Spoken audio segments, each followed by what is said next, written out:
Coucou Erika. Bon, mais comme je te l'ai promis hier, je vais te lire l'histoire du petit chaperon rouge.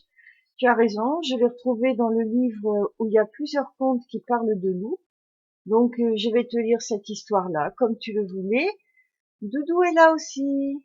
Coucou. Alors, je vais m'asseoir à côté parce que le livre est grand et si je me mets là, eh bien, je vais te cacher les images.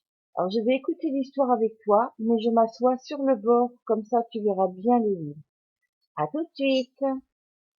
Voilà, Doudou est installé, toi aussi, on peut commencer. Le petit chaperon rouge. Il était une fois une petite fille si gentille et mignonne que tout le monde l'adorait. Sa grand-mère l'aimait particulièrement et lui faisait des cadeaux aussi souvent qu'elle pouvait. Elle lui avait offert un joli chaperon rouge qui lui allait si bien que la fillette le portait tous les jours. C'est pourquoi tout le monde l'appelait le petit chaperon rouge.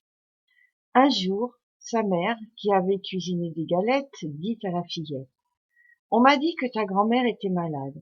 Va donc voir si elle est rétablie et porte-lui quelques galettes. Pars vite, ne parle à personne et reste bien sur le chemin. Le petit chaperon rouge promit de faire bien attention et partit sur le champ.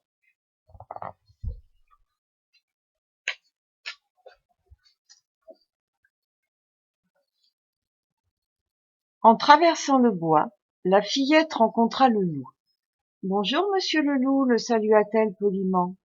En se souvenant des recommandations de sa maman, elle passa rapidement son chemin.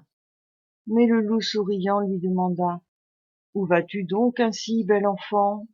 Je vais voir ma mère grand, qui est un peu malade, répondit la gentille petite. La pauvre, habite-t-elle très loin? Demanda le loup, fort intéressé.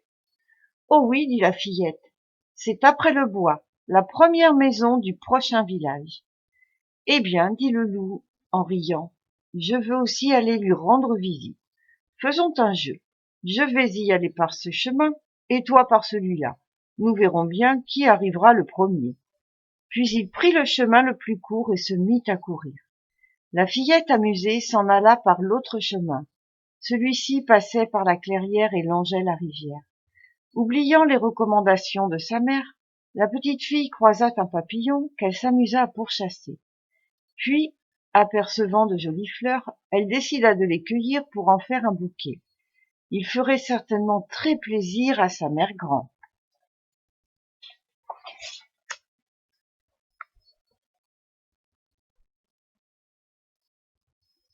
Pendant ce temps-là, le loup qui avait pris le raccourci était déjà arrivé à la maison de la grand-mère. Il frappa à la porte. Toc toc. Qui est là? C'est ton petit chaperon rouge, chuchota le loup. La grand-mère lui cria: Tire la chevillette et la bobinette chéra. Le loup tira la chevillette et la porte s'ouvrit. Il se jeta alors sur la malheureuse grand-mère qui l'avala. Il enfila ensuite sa chemise de nuit et son bonnet de dentelle, se coucha dans le lit et attendit.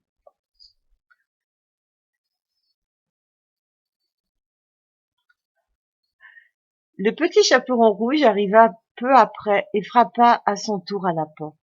Toc toc. Qui est là? Demanda le loup. La fillette fut un peu surprise en entendant la voix du loup, mais elle se dit que sa mère grand était enrhumée et avait certainement la voix enrouée. C'est ton petit chaperon rouge qui t'apporte des galettes, répondit-elle. Le loup lui cria en adoucissant un peu sa voix.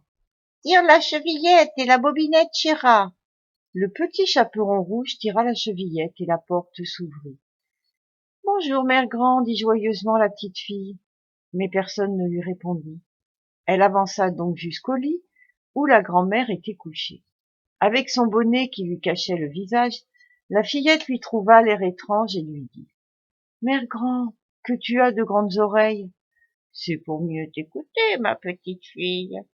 Mère grand, que tu as de grands yeux. C'est pour mieux te regarder, mon petit. Mère grand, que tu as de grands bras aussi. C'est pour mieux te câliner, mon enfant. Mais, mère grand, que tu as de grandes dents. C'est pour mieux te manger, cria le loup, qui fit un bond hors du lit et avala le petit chaperon rouge. Oh non. Puis il retourna se coucher et s'endormit bientôt avec des ronflements bruyants. Le chasseur qui passait devant la maison l'entendit et se demanda pourquoi la grand-mère ronflait aussi fort. Il entra donc et s'approcha du lit. Il vit le loup assoupi. « Te voilà donc, monstre, dit le chasseur, depuis le temps que je te cherche. » Il allait épauler son fusil quand il pensa que si le loup avait mangé la grand-mère, il était peut-être encore temps de la sauver. Il prit donc son grand couteau et ouvrit le ventre du loup. Il y trouva bien la grand-mère, qui l'aida à sortir, mais aussi le petit chaperon rouge qui s'écria: « Quelle peur j'ai eue dans le ventre du loup !» Tous les trois étaient bien contents et ils partagèrent les galettes. Puis la grand-mère allant mieux, le chasseur s'en alla avec la peau du loup. Le petit chaperon rouge quitta à son tour sa grand-mère en se promettant de ne plus jamais parler aux inconnus, ni quitter le chemin pour courir dans les bois. Voilà ma puce, c'est terminé. Je vais t'enregistrer une deuxième vidéo avec l'histoire du renard et du loup. Voilà, à tout à l'heure, bisous.